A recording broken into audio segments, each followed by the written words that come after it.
There is something you need to say, and you have been not saying it. It has been living in your throat.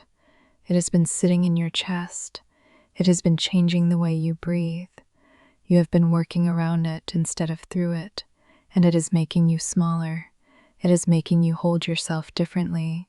It is making you twist your body into shapes that accommodate the thing you are not saying, and the accommodating is taking more energy than the saying would. The avoidance is costing you more than the risk of speaking would. You have been making yourself smaller to make room for the thing you will not say, and that is a trade that does not make sense when you really look at it. You are losing more than you would lose by just saying the thing. You are losing space. You are losing breath. You are losing the ability to be fully in your own life because part of you is always working around the thing that is sitting there, unsaid. You have been living with a constant low-grade awareness of the thing, and it has been taking a toll. You have been paying a price you do not even know you are paying, because the price has become normal. The price has become part of how you exist. But it does not have to be part of how you exist. You could say the thing. You could put the thing into the world and see what happens. You could finally have the conversation you have been avoiding and see that the world does not end, that the conversation is survivable, that the saying is possible. What is it? What is the thing you have been carrying without saying? It might be something you need to say to someone else. It might be something you need to say to yourself. It might be a truth about how you feel that you have been editing because the truth feels too raw. It might be a need that has not been voiced because voicing it feels like asking too much. It might be a boundary that you have been refusing to draw because drawing it might cause a conflict, and you have been making yourself small to avoid conflict. You have been saying yes when you mean no. You have been agreeing when you disagree. You have been performing a version of yourself that is more accommodating than the real version, because the real version might cause someone to be upset or disappointed or leave. And you have been willing to pay that price. You have been willing to be smaller than you are to keep the peace. But the peace you are keeping is not real peace. It is just the absence of conflict. And the absence of conflict is not the same as presence of ease. You have been trading ease for absence of conflict and calling it peace. And that trade has been costing you more than you know. Or it might be something else entirely, something specific to your situation. Something I cannot know, but something you know very well. Something you have been thinking about at 3 a.m. when you cannot sleep. Something that surfaces in the shower when you are alone and not distracted. Something you almost say out loud and then swallow. The thing that is in the room but not on the table. The thing that everyone knows is there but no one mentions. That thing, the thing you have been not saying. You know what it is. You have known for a while. It has been sitting with you. It has been making your throat tight. It has been changing the way you move through your days, and you have been choosing not to say it. Every day, choosing again. Deciding that the risk of saying it is higher than the cost of not saying it. And maybe that has been true. Maybe the cost of saying it was genuinely higher than the cost of carrying it. I do not know your situation.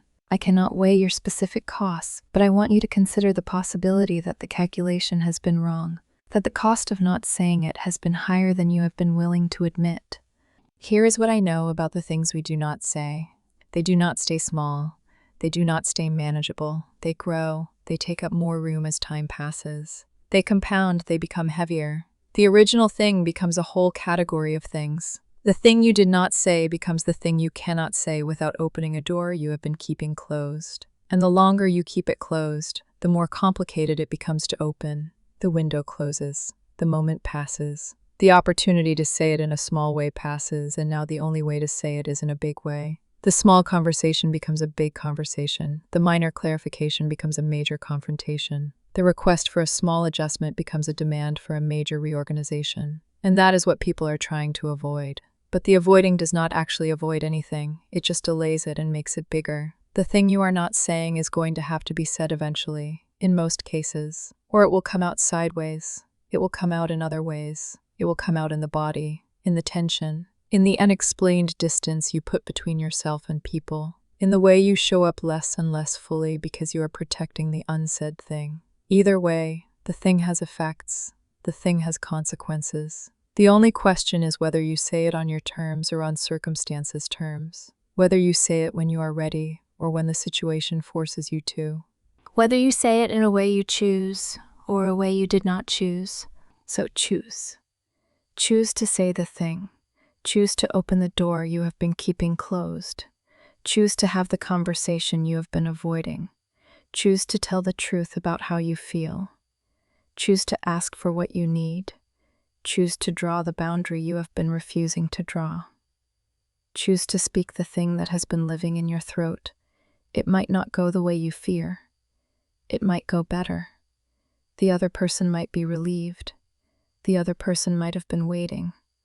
The other person might not be as fragile as you imagined. Or it might not. It might be hard. It might be awkward. It might create a conflict that takes time to resolve. But at least it will be done. At least the thing will be in the world instead of just in your body.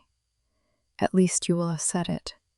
At least you will have been the version of yourself that speaks, instead of the version that swallows. And that is something. That is more than you have been doing. That is the beginning of the end of the weight you have been carrying. There is something else you need to understand about the thing you have been not saying. It is not as powerful as you think it is. You have built it up in your mind. You have given it weight that it may not actually have. You have imagined that saying it would be catastrophic, that the other person would fall apart, that the relationship would end, that the world would shift in ways you could not recover from. But that is the story you are telling. That is the version of the conversation that lives in your head at 3 a.m. And it is not the only version. It is not even the most likely version. The most likely version is something smaller, something more manageable, something that you could actually survive. You have been worst-case scenarioing the thing and calling it caution. But it is not caution. It is just fear wearing a more respectable outfit. And the fear has been making your decisions for too long. Tonight, you make a different decision. Tonight, you say the thing. Not because you are sure it will go well, just because you are tired of carrying the weight of not saying it. Just because you want to know what it feels like to have the thing actually be said. To have it be in the room instead of just in your body. To have it be outside of you where it can finally be dealt with. Say it now. Not perfectly. Not with the right words. Just say it. Say the thing. Open the door. Have the conversation. Tell the truth. Ask for what you need. Draw the line. Let it be messy. Let it be incomplete. Let it be uncomfortable.